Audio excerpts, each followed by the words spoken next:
Got game number 1 of Tundra versus Falcons in this NA LAN. Is it the final NA LAN? Hopefully not, but it's been many a year since the last one, Synderen. We get a backstab here. Absolutely, Saksa coming in. Nice avalanche onto 2. BZM coming from the north as well. Ice Path will be the death of Saksa, but he sets this up beautifully. Both Snake King and Amar drop to the deck. Double kill for BZM, and he's able to TP out. Why are his teammates not tipping him? That was a mega play from Saksa, dodging the 4-man gank. Especially in placing America, a ward. Tipping is mandatory here. Every time you get a kill, 20% goes to the Ancient. Payoff. Oh, big zip. Off. Well, on to Saksa. Remember, this is a support hero. How long will it take? Ice Path connects. Chrysalis comes here, though. The avalanche toss onto Quinn. He's very low on mana. They get the kill they came for, but it might cost Quinn his life. Indeed, it does, along with Snake King. But Chrysalis on the other side gets taken out by Amar, so 2 for 2.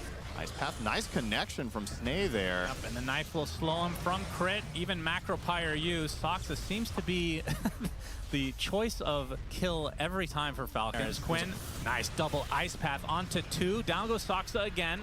Now, Saksa is further away from Blink than he was a minute ago, because he was 100 gold away, and then he just walked in and died again. So now he's 300 gold away. Go to jungle, my friend. 10 gold away, ladies and gentlemen. You can do it, Saksa. Will he die in the next 2 seconds?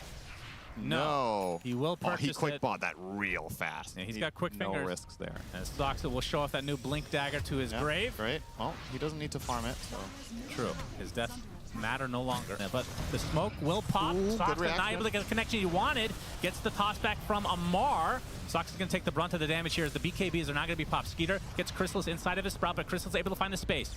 Tiny is already dead here, and Skeeter and company attempting to fall back for the time being. Chrysalis' BKB is wearing off now. He's actually kind of alone. He's going to get sprouted and surrounded as Quinn comes in to finish the job. All right. It's not over yet, Synderen. Quinn going to get Avid. And they will be able to kill off Saksa again. How many times has he died this game? I feel like I'm saying that. He is 9 deaths in so far. Death, taxes, and death to Saksas. Close enough. I'd love to get a highlight of just that 1 second period with that cringe joke. Hey, Saksa, is this death number 10 for you, good sir? He is pretty tanky for somebody who's died this often. Chrysalis going to throw out a plasma field and then run away, just going to claim that he did help his friend, despite it leading to a double-digit death now for Saksa. You know what they say. Death taxes. Come on now, finish it. Roche, I refuse. We can do the math here. 1 + 1 = 10 deaths. What? Don't worry about it. I think my joke was better, and it wasn't even good to begin with. So this one must have been real bad. I mean, they do have 30 seconds on us, and maybe now's the time, but... Another great dodge from Saksa. He's really been dodging the ganks this game. keeping it low. Yeah, he could have died. Any other player would have died 20 times by now. Saksa's a beast. No. That's not true. Saksa, he's going to die first. We haven't seen that before. Chrysalis getting a nice static link onto crit. Saksa's dead to start things out, though, as Chrysalis pops the BKB. Will find the kill onto crit, but it might cost him his own life. But Amar getting beat down by the likes of the Lycan as 33 wants to continue the pressure, gets the nullifier onto Snake King, who's going nowhere as a result, but the stun coming out from Quinn. Basically out of mana, though. Snake King able to TP out just barely as Skeeter gets tossed with the illusion as Saksa bot back to ensure that he could at least get that. Well, that's 2 lanes. Yes, it is. Zip on in. Saksa, 1 more death for the road, potentially. Indeed, that is the case. Zip on down to the low ground as Amar getting cleaned up by 33, but the box will save him. Now, 33's BKB is running out. He's inside the Sprout. The Wolf will likely die as a result. Ogre Steel Totem's not enough. Spotlight is placed, doing a whole lot of nothing. As BZM inside that Sprout is going to get hexed again as the rest of his team will follow suit to their grave. And 1 more egg to be consumed by Falcons. You get that really early Atos into Meteor Hammer, which are support items anyway, right? Yeah, they are. Like, you get those early, you can play for tower pressure. It's a cool idea. Like, I think Medusa, if she's viable as offlane, she definitely can be played as 4. Yeah, you're making some pretty big adjustments after the last game, right? 33 was like, Saksa, you died too much. You're going to be playing the tankiest 4 position in all of Dota, Medusa. So now surely You cannot die 12 times again. Ironically, this has kind of become a talking point for us when we cast Tundra, is Saksa is dying quite a lot. This guy is a world-class player and used to be one of the lowest death position 4s. I still think he's just flat out a world-class player. I mean, the results speak for themselves, right? It's just funny to see because it's so uncharacteristic when you think back on Saksa's career to have him be a high-death player when he played years of just pure early and mid-game stability. And sure, Lisa Saksa, death number 1 for you. Indeed, he's on the board. Punga's got slight little buffs here and there, and eventually you get to a point where he's kind of back where he was before, because conceptually the hero's still really powerful. Oh, that was enough. Saksa, nice Mystic Snake. Set it up with the Gorgon's Grass. Saksa. I'm not really able to do that. No way. All right, Dragon Tail. The whip. He got the Stone Gaze Gets off the Stone Gaze. He's fine. He's 26. Long range arrow though. Boom! Into what though? Leap, Starstorm. Oh, he's fed a mango, it looks like. And Saksa will survive.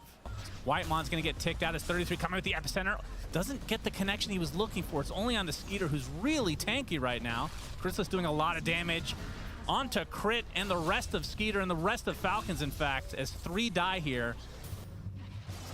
I mean, able to dodge quite a few spells. His arrow this time will connect thanks to the X marks the spot. Tanky. This Do could they be have bad. the damage? Sox is going to get some cover. Nice Burrow Strike coming in from 33. They delete Quinn. Now with the Moonlight Shadow, Amar and company will exit the premises. Falcons, they will be able to cancel this TP. It's going to take them a while, I would think. This is a really hard kill. 1v4. Saksa pretty much out of mana now, gets off the Stone Gaze, but he gets X'd back. Good timing there for Falcons. I love eventually that. they do take out the pesky Medusa. Chrysalis from the high ground doing a decent amount of damage to the Illusion. As Whitemon and company looking to re-aggress. There's 1 dead already. That's the Ringmaster. 33 showing off that Aghanim Scepter. Not enough to kill off Snake King, but he does find him in the tree line. So double kill for 33. And Torrent actually does find 1. As a connection from Whitemon onto his teammate will lead to another kill, and this one onto Quinn, so the more important of the 3. You have a position 4 that could be your carry if you wanted him to be. He could indeed get there. Really. Saksa is found. Do they have the damage? Wheel of Wonder placed, wall as well.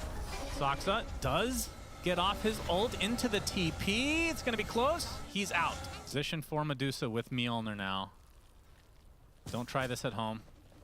I think you should try it at home. I think it's pretty good. Really?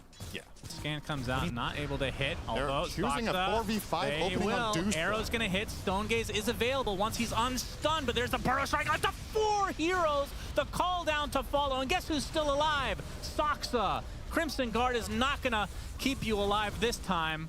Quinn will be the 3rd casualty. Another Burrow Strike for the road. 4 dead for Falcons. And again, they opened up onto Saksa. It's just muscle memory after game 1. Playing against Saksa's Tiny, you initiate on him constantly. It's a little bit different when it's a Medusa. You cannot open on Saksa a 3rd or a 4th time and expect a different outcome now. Having 2 supports, one has a save, one is invincible. Quinn will take the brunt of the damage. Nice Ice Shards blocking him in, isolating from everyone else. And that is the death of Quinn again. Falcons, they still want to fight though. Is Skeeter going in? Nice arrow. Is pushed to the high ground. That is the death of Gyro now. So it's a 1-for-1, but the Burrow Strike into the epicenter. 33 doing tons of damage. The box is going to keep Crit alive a little bit longer. Pops the Essence Ring as well as Skeeter is going to get snowballed onto the north side of this fight. Spotlight doing a little bit there for Crit, but for the Falcons side, they still lose their 3rd, make it 4. I mean, really the issue for Falcons that I'm finding is they just don't have any damage. Even the itemization. It's like Radiance, and that's literally it. Amar, he's going to get Walrus Punch in the air. Box is going to save him, but the huge epicenter again from 33. That Aghanim Scepter is doing so much for him. 2 dead already for Falcons. Quinn looks to be next, completely isolated. Crit will follow suit, so just like that, it's 4 dead. They don't have any damage when he gets jumped, so they can't even punish when Medusa just blinks and stuns together with. And they forced out the buyback from Amar, who does have Vac Wall, will place it, but now he's kind of stuck in place and will die back as a result.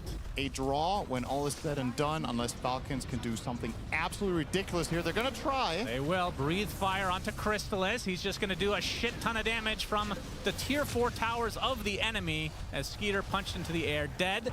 Okay, the boat does finish off Chrysalis, but at the same time, you got several other cores here for Tundra, including the position for Medusa, who will just continue to rain arrows upon the 4 dead for Falcons as GG's come out, so we will see a split, in fact, which I think we didn't really talk about this pre-series, but this is the expected outcome.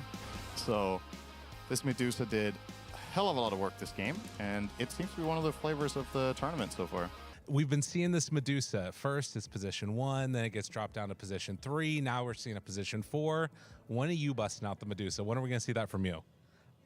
No, there's no way. This guy, he understands his position within the team for sure.